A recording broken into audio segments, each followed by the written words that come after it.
All right, so programming is so strong and powerful when, by Joe's definition, the habit or the program is when the body does it better than the mind, so it's on autopilot. And so hopefully you've noticed that during your fast that you were coming up against that autopilot, like it was going, right, it's time to eat. And you're like, no, it's not. And there's like, yes, it is, it's time to eat. And it's so strong that, you know, who's, this is how strong it is, who's driven to work, and when you get to work, or when you got to work, you're then like, oh, you can't even actually remember the exact way you came, or no, you can't. If someone said, oh, did you notice that? You're like, nah. Like autopilot, right? And how many, this is a classic, when you get a new car or a different car. So I drive a car that the handbrake is the one in the foot. So you press the foot bit down to put the handbrake on.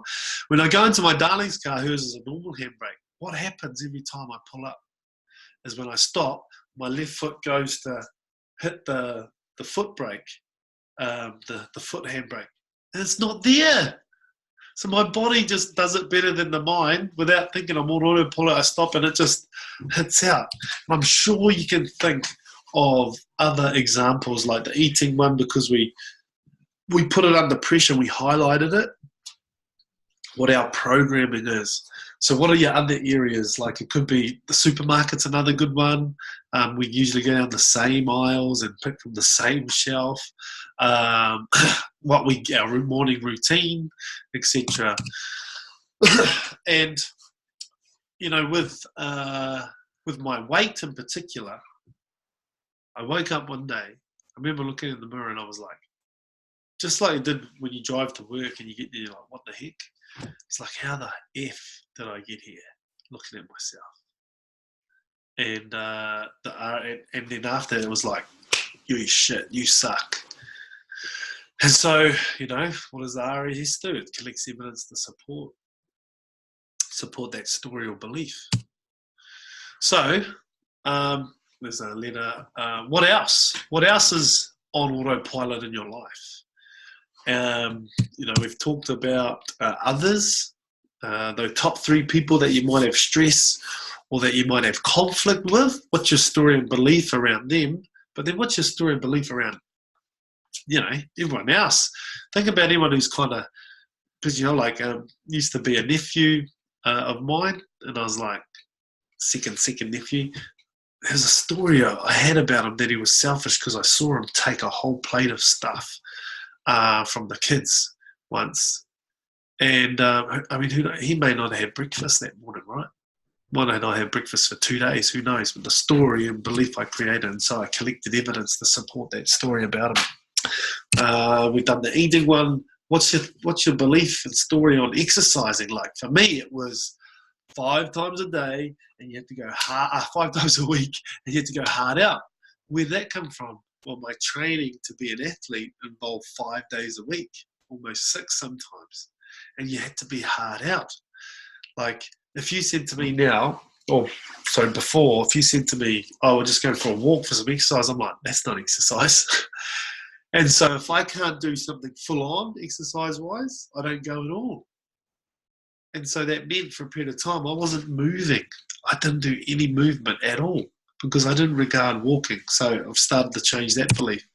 It's a good one. I've been going through this in probably the last few months. What's your belief and story around money? That's a whole nother topic actually. And then also this one around relationships. Me, it's loyal. And I think if I look back on the event, there was just seeing my mum and dad together, I think was what caused me. They're just really loyal to each other. I think because I saw them fight a few times and they were still together. So like from that, I was like, that's loyalty. So if we can have a story and belief on all of these other things and other people, can we have a story and belief about ourselves? That's the question that I want to pose to you today. And so the only really way I can kind of get this across to you is share my story and connect it to kind of money or success. And so I think ever since maybe 16, I wanted to make some money, a lot of money, so I can help others. That was my dream, my belief. And I thought I was going to do that. Well, my first goal of doing that was through rugby. So let's just say we wanted to make a certain amount of money. And I thought rugby was the first vehicle that I was, this is it, man. We're going to be a professional player. We're going to be able to buy stuff and help people. And so here's the goal. And I started the rugby journey and almost got there, played a couple of games. And Herbs, if you watch this video, actually, it'd be good to get your insights on this, Herb. But I almost got to professional ongoing status and didn't quite make it. On the surface, there's an injury. Internally, I wanted to get out, and I was grateful. Well, not grateful, but I was like, lucky I'm injured because now I can sneak out the back door without, just walking away completely from, not having an injury. And there was some internal thoughts there about not being good enough. Anytime I'd walk into a room, I'd always think I'd be the lesser person. And look, Herb, I remember words from you, mate, was, JT, you're too kind and you got to back yourself. And I was like, now that I look back at that, that's a continual pattern from since I was at school to some of the workplaces I've worked in is, not forthcoming, not confident enough, and kind of just happy to just do what it is, just do what you do. And so almost got to the goal and then backed out, used the injury as a kind of good undercover to get out the door. So how else was I going to make some money and help people and stuff? So network marketing, we jumped into network marketing, same thing. We started making some really good progress and we started to get to a point where we could maybe see making some money and some good money, and then backed out because we had a failure or a challenge and just started spinning the dummy basically.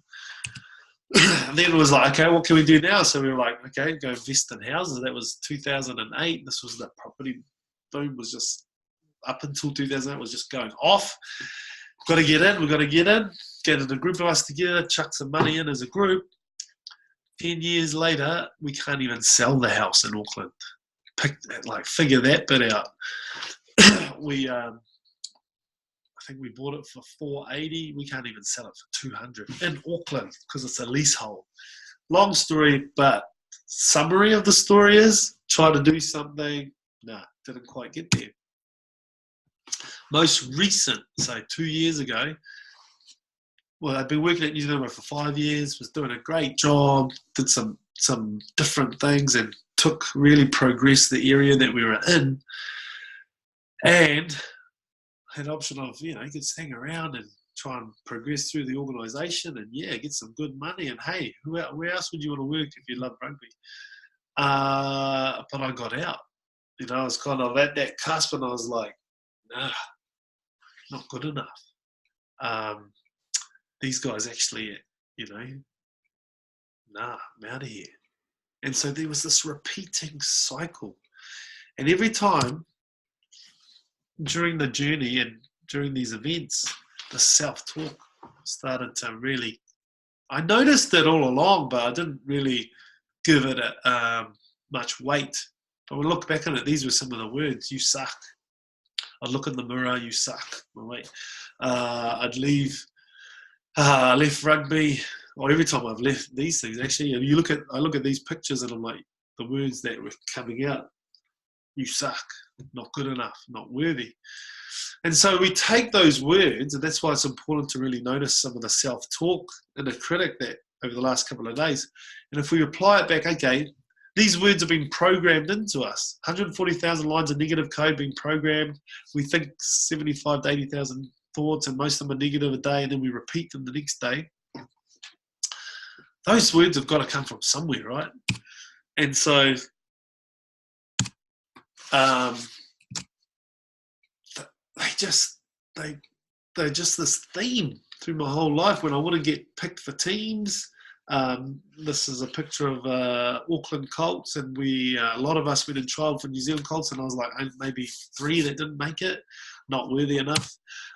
Every time I would get feedback from workshops and stuff at New Zealand Rugby, if there was like a neutral or maybe slightly just a little thing picking on something, it'd be like, man, not good enough. You're not good enough. And I would constantly try and prove and look for more evidence to support that I was good enough. But everything that was being said was just not good enough. You suck. Was being received that way. So imagine wearing these virtual reality goggles and your view of yourself as you're looking in this world is you're not good enough, you suck, you're not worthy. What would a compliment look like or come across to you as if that is the view of yourself? I'm not good enough, I'm not worthy, I suck. Oh, hey, great job. How would you receive that? How I used to receive it is I used to brush off the compliments and just like, oh, they didn't mean it. Just a throwaway comment. Oh, hey, that's just one person that says it. I need heaps of people to say it to make me feel worthy. That's how I was receiving information. And so quite fascinating when I recognized that I was seeing myself in this way, and that anytime something good was coming towards me, I would brush it away, not make it mean anything, and not really let it sit. Like, how many times do you accept a compliment? How many times if someone gives you something that you're like, oh, yeah, rather than, oh, I used to feel whakama receiving stuff. So if I'm not worthy and I'm not good enough, then yeah, here's like really flash Christmas presents or gifts. I'll be like, oh man, nah. And I'd want to give them back more. You know, have you ever had that when someone's given you something or done something for you? I used to go and give double back. I used to go and give more things back to them so that the scales would be up in their favour because I'm not good enough. I wasn't, in my head, I thought the scales were tipped too far in my favour, so I would tip it back into their favour, right? Because I'm not good enough. And so I looked at my world through this. So where did these words and thoughts come from? And if we look back at that philosophy of 140,000 lines of code. So like all the self-talk that you've noticed, what was the event that caused it? And if we go back further enough, we find the event. Because remember what Joe Dispenza talked about in his first video was we have this emotional reaction to an event. And if we hold on to it, it becomes a mood. And if we still hold on to it, it becomes a temperament. And if we still hold on to it, it becomes our personality. And so I come back to this situation, and it's a reflection activity that we're going to get you to do over the next day, couple of days actually, we'll lead you into that, is back in Portugal, I was about 8 years old, and we had to stand up in front of a class. It was start of the year because we had to stand up and introduce ourselves. And as it was going around the room, my heart was going 100 miles an hour, and I just started to sweat. I was so nervous because no one can say tuoro properly. And I just didn't want to get up and say it because no one can say tuoro properly. And as it got to me, I stood up and I said, hi, I'm Jared Carrington, which is my mum's maiden name. And everyone laughed at me. And at that moment, when I look back at that event, like if you asked me what events at primary school stood out, that came out. Because remember the memory, what Joe talked about as well on the videos, the memory is a snapshot of where the brain focuses in on this massive wave of emotions. And the brain takes a snapshot to go, what just caused that? Whether it's negative emotion or positive emotion, what just caused that? Because that came at you. And so it was negative emotion at the time. So that's why it's a long-term memory. And when I look back on that and reflect on it and delve into that, the thoughts and the words that came out of that moment was, you suck. You're not worthy. You couldn't even say your name, your family's name. And so I remember it right there and then. It was like a knife had gone through my heart. And And this all happened pretty quickly because what I did straight after that was I made a joke because I'd been there a year already, so people knew me, right? So they're laughing at me, Jared Carrington, and they said, something, I can't remember exactly what I said, just kidding, and then they all laughed with me. And that's the key point that I picked up on, because at that point they went against me. First of all, they laughed at me, and then they laughed with me. How did I get them to laugh with me? I made a joke. Now, those of you who know me, those people who know me would say, I'm that guy, funny guy, the humorous guy. I'm in the class. I'm doing it at my te reo class now. Like, I'm the funny guy, right? Makes the jokes. Sometimes at the inappropriate time. But at that moment, at 8 years old, I learned the tool to get, and my belief was to get people on side with me, to like me, was to make them laugh. So that's a side bit anyway around personality. Went on to be a mood, a temperament, personality. The negative part was you suck, you're not good enough, you're not worthy. And that stuck, became a personality, became a program. And came across this quote, which just really hit home as I was going through this journey of mine over the last few years. And, just when you feel the ability to achieve something great, if we feel undeserving of that thing, unconsciously is the key. And so remember, I've got my goggles on, I'm not worthy, I'm not good enough, I suck. That had been repeated over and over again since that day at 8 years old. And my RAS had been collecting evidence. Those pictures that I showed you of my journey, they're just a few. Like, I look at my whole life, there's victim, victim, victim, victim, victim, victim, victim. That was my perception of it. Chad got picked for teams, victim. I got in a jaw operation, he didn't, victim. He had a girlfriend, I didn't, victim. He had a car, I didn't, victim. Like, my RAS just kept collecting evidence. You suck, not good enough, not worthy. And so that's repeated for so many times that becomes a autopilot or unconsciously into our subconscious. So if we feel subconsciously, unconsciously that we're not worthy or deserving, we self-sabotage consciously. Get that? So we consciously self-sabotage to keep ourselves safe unconsciously. Here's a quick example of how I consciously sabotaged my rugby journey. Before I even got the injury, I would have been like 17. I still had this aspiring to be a player. I wasn't in any rep teams though at the time. Driving in the car on the motorway in Auckland, my mum was talking to her brother, and my cousin, her nephew, he played for Auckland and was playing for the Highlanders. And all I heard, pick this up for the power of the RAS. I can't hear him, but I can hear her. And she's like, oh, what? What's he doing now? Oh, really? A roofer? Something like that? Basically, what I got out of the conversation, and maybe it was after she shared it, my cousin had been a contract to the Highlanders. He didn't make it, and he almost paid off his house. Because he didn't get another contract, he obviously had to go to work, and he ended up being a roofer. He's now a physio, but in my mind, what does the RAS pick up at that point? I'm trying to be a rugby player, but subconsciously I'm not good enough, not worth it.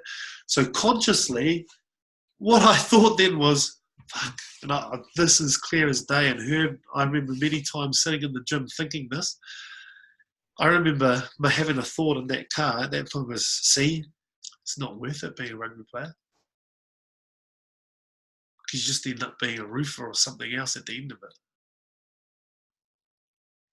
I just remember that belief and that thought or that story being created at that moment. And I remember being in the gym at the academy with you, Herb, and players would walk in. And I remember thinking like, fuck, you're just knuckleheads. I don't want to be just a knucklehead. Consciously sabotaging to keep my unconscious self safe. And ultimately then within our comfort zone, right? So what you did with the fast, if you made it through, you challenged the unconscious programming that was causing you to eat. And so when you challenge that, and you didn't self-sabotage, you made it through, your comfort zone grew, right? Like Carmen was saying, I was saying, he thought I would die. Nah, you don't die. Now look what you can do. 48 hours, boom. And that's why we don't achieve as many of our goals, and that's why this repeating pattern over.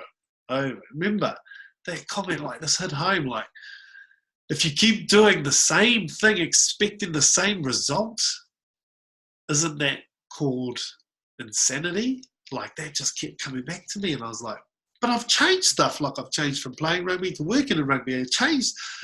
Like, what hasn't changed is the subconscious.